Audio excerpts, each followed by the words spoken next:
The Federal Reserve cut their Fed funds rate by 50 basis points yesterday. I'm sure everybody heard the news, but mortgage rates remained unchanged. Now, this is no surprise for people who have been following my channel for some time now. Mortgage rates tend to move ahead of the Fed rate cut. The mortgage market prices in the probability of rate cuts. They price in the bond market prices in the probability of rate cuts, and investors ultimately decide where mortgage rates are, how high or how low mortgage rates will be. And so when the Federal Reserve cut their Fed funds rate by 50 basis points, that was already priced into the market. Now, I personally believe that if we saw the Federal Reserve cut by 50 basis points, we might see mortgage rates trend downwards. That's not what happened.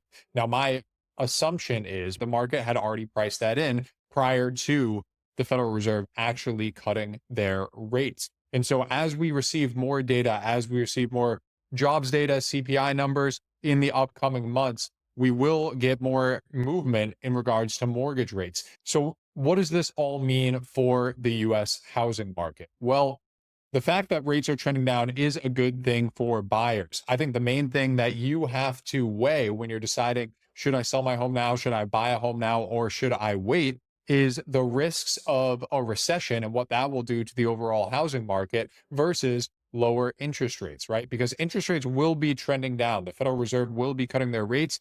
I thought Jerome Powell in his meeting, he almost seemed relieved that he could finally cut interest rates after what I imagine has been many months of pressure from outside sources for the Federal Reserve to cut their rates. So when I watched his press conference yesterday, he seemed relieved to finally make a 50 basis point rate cut. And I expect more rate cuts into the future. And that's what the Federal Reserve is expecting as well. Now, we might see them cut faster than they're currently anticipating. And if they do, we will see mortgage rates trend down further. So as far as the US housing market goes, it really depends on if we're going to enter into a recession, how severe that recession will be. And you'll have to balance that with your home purchase and sale. Now, in this video, we're going to talk through the different scenarios of whether or not the US economy enters into a recession, how that will affect the housing market, as well as how lower rates will affect the overall housing market. I've said on this channel many times that lower rates will bring in more buyers. I do believe that. And with low inventory across the country, we could see more competition for homes. There could be more multiple offer situations happening on properties across the country. So before we get into it, my name is Liam O'Reilly. I'm a realtor with Jerry Riley Real Estate. If you have any real estate needs, all of my contact information is in the description. Reach out to me directly. I would be happy to help you. So the first article we're getting into here, Fed slashes interest rates by 0.5 point, an aggressive start to its first easing campaign in 4 years. So when we scroll down and look at this chart, this graph first, the Fed funds target rate, we see how it changes over time. And we see that in recent history and pretty much throughout history, even in charts that date back farther than 2000 here, once the Federal Reserve starts cutting their rates, they don't tend to stop. They tend to cut significantly after that first rate cut in anticipation of a recession and trying to bring the economy back out. We saw that in 2000, we saw that in 2008, and we saw that in 2020 with the most recent COVID pandemic. And now we're seeing it again here in 2024. We have a rate cut, and we're likely to see those rates continue trending down.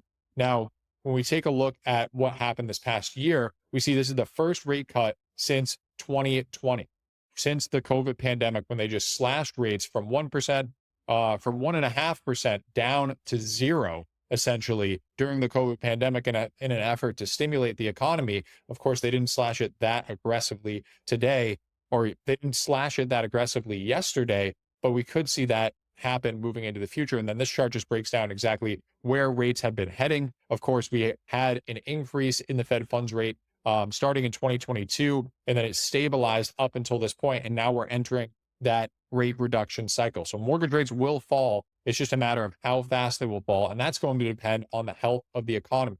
Now, something else to watch for, I've highlighted this section at the bottom. While the Fed improved the rate hike, I think they misspoke here. I think they meant rate cut. So I'm just going to replace that hike with cut. While the Fed approved the rate cut, it left in place a program in which it is slowly reducing the size of its bond holdings. This process, nicknamed quantitative tightening, has brought the Fed's balance sheet down 7.2, a reduction. I I imagine they meant 7.2 trillion, a reduction of about 1.7 trillion from its peak. So why is that important for the mortgage market? Why is that important for the housing market? Well, the reason why mortgage rates were at around 3%, and I would argue at around 3 to 4% even before the pandemic, is because the Federal Reserve was purchasing mortgage-backed securities. They were involved in the mortgage-backed security market. They are much less involved in the mortgage-backed security market today, but if we enter into a more severe recession, they could jump back in and start purchasing mortgage-backed securities. That's something we will watch for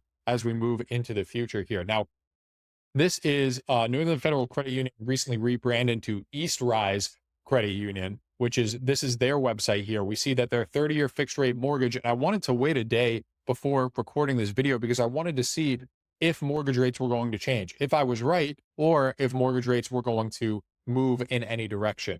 Now, we did see mortgage rates remain the same. Again, I thought there was a chance that if we saw the 50 basis point cut that the Federal Reserve did yesterday, that we could see mortgage rates decrease further, but that's not what we're seeing.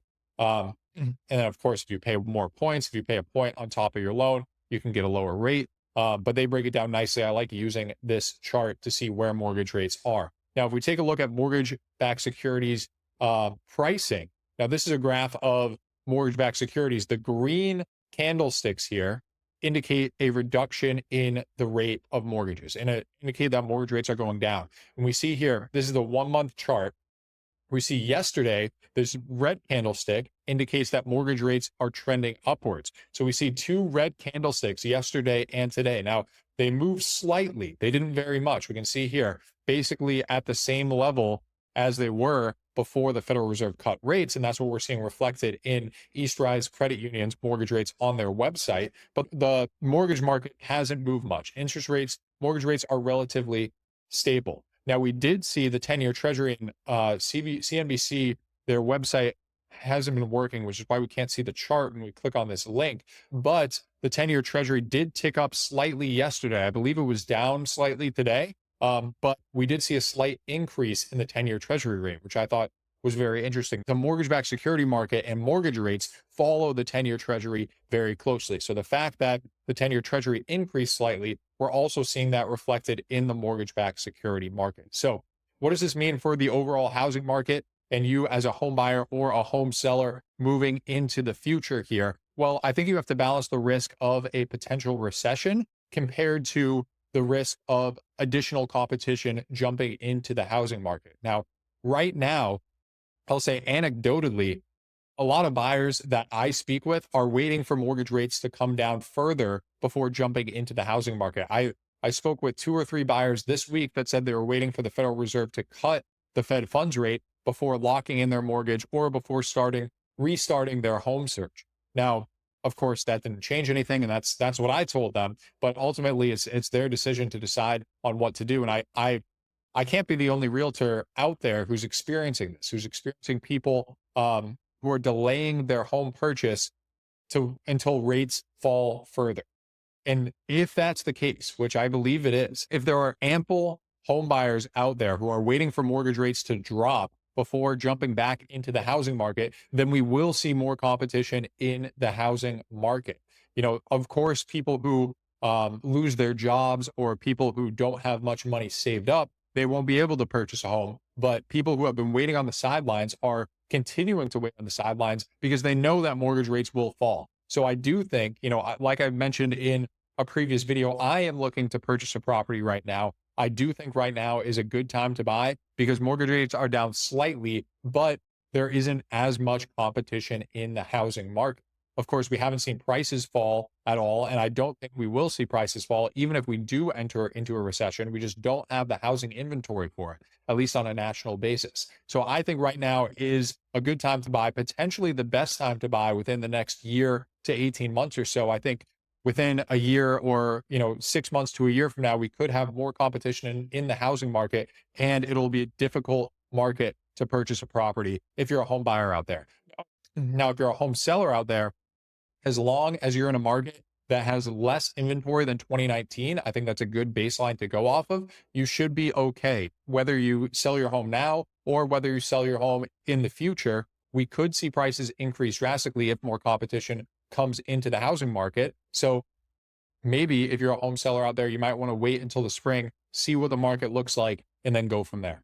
So anyway, thank you so much for watching this video. Leave me a comment. Let me know what you think, and I'll see you in the next video.